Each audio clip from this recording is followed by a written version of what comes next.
እርግጠኛ ነኝ የወዲት ትደውልታለች። ብቻዎትን እንደሆኑ ይነግሯታል እና የት እንዳለች ያጣሩልኛል። ከዛ በኋላ እኛ ስራ ነው፣ እኛ እንይዛታለን። ትደውላለች ብለህ ነው?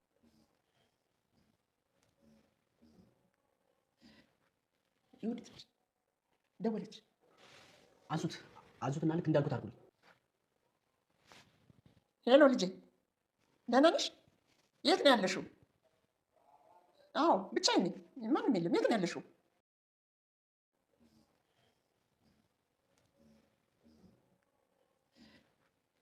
የወዲት ልጅ ደወለች። አንሱትና ልክ እንዳልኩት አድርጉልኝ። ሄሎ ልጄ፣ ደህና ነሽ? የት ነው ያለሽው?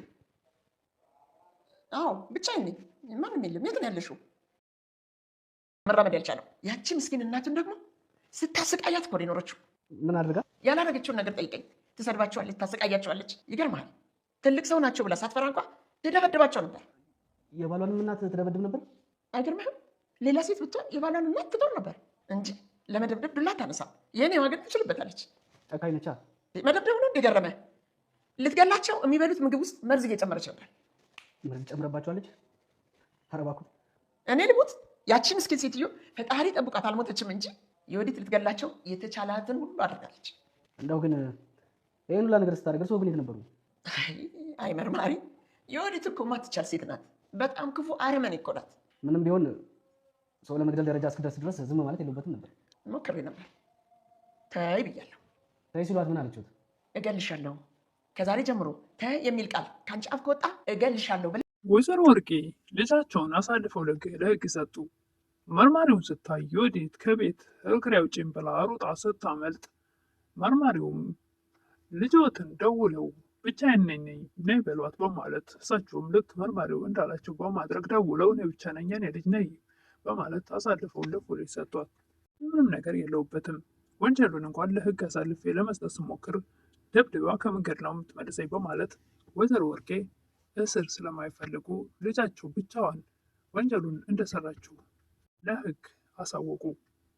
ሰላም ጤና ይስጥልኝ። ውድና የተከበራችሁ በመላው ዓለም ያላችሁ ኢትዮጵያና ኤርትራውያን እግዚአብሔር ይመስገን ደህና ነኝ። የእናት ክፍል ድራማ ክፍል 49ን አብረን ያለን። የባለፈው ክፍል ወይዘሮ ወርቄ አሻራ ለመደበቅ የወዲት ወንድወሰንን የቀጠቀጠችበትን አካፋ በጋዝ አርከፍክፈው አቃጥለው ሊያጠፉ ሲሉ መርማሪው ይደርሳሉ።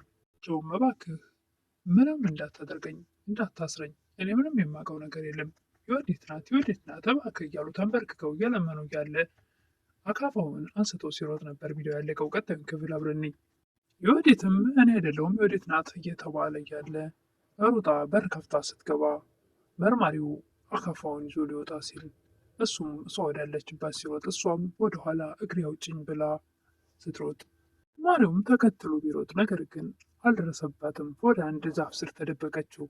ፀሐይም ከወይዘሮ ወርቄ ቤት ወጣ የውጭ ፕሮሰሴን እስክጨርስ ብላ አለም ወንድወሰን ሆስፒታል ነው፣ እማዬም እዛው ናቸው። ስለዚህ እኔ ብቻዬን ስለሆንኩ ከኔ ጋር ሆኜ ስላለቻት እዛው እየኖረች ወጣ ብላ ስትመጣ አስቻለው መጣ። ስለ እኔ ጠይቀሽ ስትል ነበር።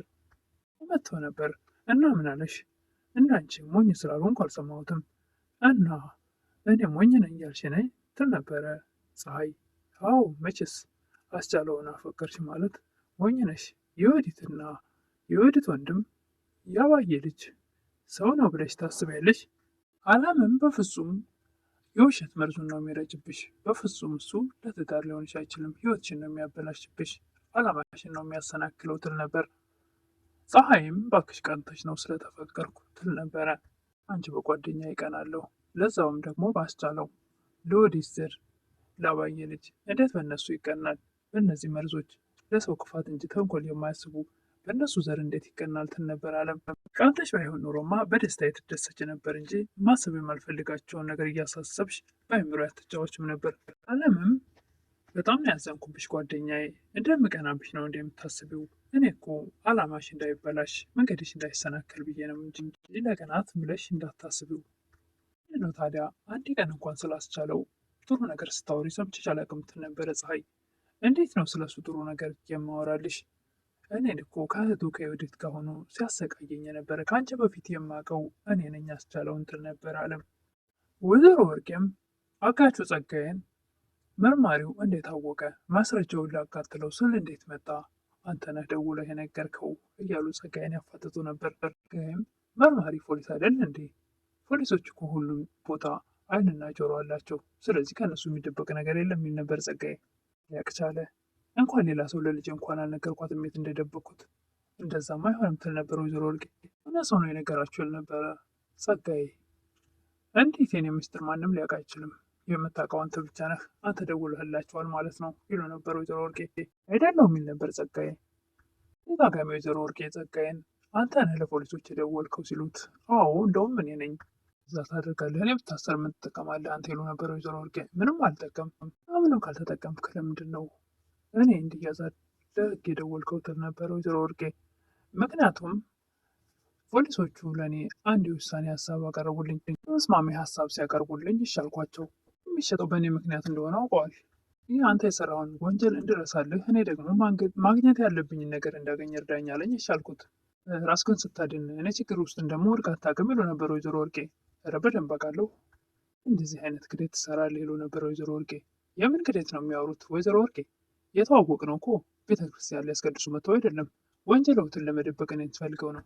መቼ ወንጀለውትን ለመደበቅ ሲፈልጉ ተገናኘን እንጂ ለቅዳሴ ሄደው አልተገናኘንም። ወይዘሮ ወርቄም የስራህን ይስጥህ አንተ የተረገምክ ሰውዬ ይሉ ነበር። ወይዘሮ ወርቄ የሌባ ስምምነት እኮ ፀሐይ ወጥታ እስክትጠልቅ ነበር። ከዚህ ብቻ ነው ይህን አያውቁም እንዴ ይላቸው ነበር አጋቹ ጸጋዬ። ይህ ጥያቄው ከሁለቱ ቀድሞ ማን ይከዳል ነው። ስለዚህ እስቅድምድሙን እኔ ስለቀደምኩ ከዳሁት ማለት ነው። ምንም ጥፋት አላጠፋውም። ለማንኛውም ገንዘቤን ቶሎ ብሬን ይስጡኝ ይል ነበር። ገንዘቡን ባልሰጥስ ይሉ ነበረ ወይዘሮ ወርቄ። ባይሰጡኝማ እንደ ልጅዎት ፖሊስ ባዩ ቁጥር እንዲታደኑና በርግገው እንዲጠፉ አደርግልዎታለሁ። መረጃውን እሰጥልዎታለሁ። ወይዘሮ ወርቄ መታሰር እጅግ በጣም ስለሚፈሩ ገንዘቡን ለጸጋዬ ለመስጠት ነው ይመስላል። ጸጋዬ ገንዘቤን አዘጋጁ ቶሎ እፈልጋለሁ ብሏቸው ወጥቶ ሲሄድ መርማሪው ወዲያውኑ ይገባል። መርማሪው ያችን ወንጀለኛ እስኪሉ ነበር ልጃቸውን። ጎበዝ ፖሊስ ነህ አንተ፣ ኢንስፔክተር ነው መሆን ያለብህ። ሀገራችን እንዳንተ አይነት ብዙ ያስፈልጋታል። እስካት ወዲትን ይሎ ነበር። አልያዝኳትም ላገኛትም አልቻልኩ ይል ነበር መርማሪው። ይች እኮ የተረገመች እንደ ሳሙና ሙልጭ ሙልጭ የምትል መች ትያዛለች ብለህ ነው? እዚህ የተደበቀች መስሎ ነው እንደ ይሎ ነበር ወይዘሮ ወርቄ። እዚህ እንዳልተደበቀች አውቃለሁ። እና ታዲያ እዚህ እንዳልተደበቀች ካወቅ እዚህ የምትሰራለህ? ውጭ ብትፈልጋት አይሻልም? ይሎ ነበር ወይዘሮ ወርቄ። ከቤት እንዲወጣላቸው ይገፋፉ ነበር። ወንጀለኛውን ለመያዝ አሁን ያለሁበት ቦታ ትክክለኛ ነው ይላቸው ነበር መርማሪው። ወንጀለኛውን መያዝ ከፈለግ የተደበቀችበት ቦታ ሄደህ ፈልግ እንጂ እዚህ ለምን ጊዜ ታባክናል? ይሉ ነበር ወይዘሮ ወርቄ። ወንጀለኛውን ማግኘት ባልችል ተባባሪውን እዚህ ያለ ተባባሪው መያዝ እችላለሁ ይላቸው ነበረ። ወንጀል ስትሰራ እንዴት ለህግ አላመለከቱም? ይላቸው ነበር መርማሪው። ልጅሽ ወደ አውሬነት እየተቀየረች ነው ተብዬ ለህግ አሳልፌ እሰጣለሁ ብዬ እየደበደበሽ ከመንገድ መለሰችኝ ይሉ ነበር ወይዘሮ ወርቄ። መርማሪውም እንዴት ልጅ እናቱን ይደበድባል ይል ነበረ። የኔ ልጅ ጨካኝ ናት፣ ምንም አይነት ርኅራኄ የላትም። ድብድብ አድርጋኝ 3 ቀን ሙሉ ያለ ምግብ ያለ መጠጥ መኝታ ቤት አስራኝ አሰቃየችኝ ይሉ ነበር ወይዘሮ ወርቄ። ወይዘሮ ወርቄ 3 ቀን ሙሉ መኝታ ቤት አስራ አሰቃየችኝ ያሉት ምናልባት ያኔ ጸጋዬ አስሯቸው የሆነ የእህል መጋዘን ውስጥ 3 ቀን ቆይተው ነበርና ያን ይመስላል የተናገሩት ወይዘሮ ወርቄ። በምክንያት እንደዚህ ታስሬ ነበር እንዳይሉ እንዴት አድርገው በግልጽ ይናገሩት?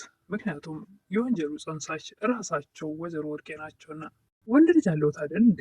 እንዴት እሱ ዝም አለ? እርስዎ 3 ቀን ሲታሰሩ እንዴ? ምን መሰለህ ቤት ውስጥ እኮ አይደለም የሆነ መጋዘን ያሰረችኝ ይሉ ነበር ወይዘሮ ወርቄ። እንዴ ምን ማለውትን ነው? አንዴ ቤት ውስጥ አንዴ መጋዘን እያሉ ለምንድነው እንደዚህ የሚቀበጣጠሩት? እያወሩ ያሉት እኮ ከህግ አካል ጋር ነው። እያዋሹኝ እንደሆነ በቀላሉ የማላቅ ይመስሎታል እንዴ? ምንድን ነው እንደዚህ ትልቅ ሰውን የሚቀበጣጠሩት?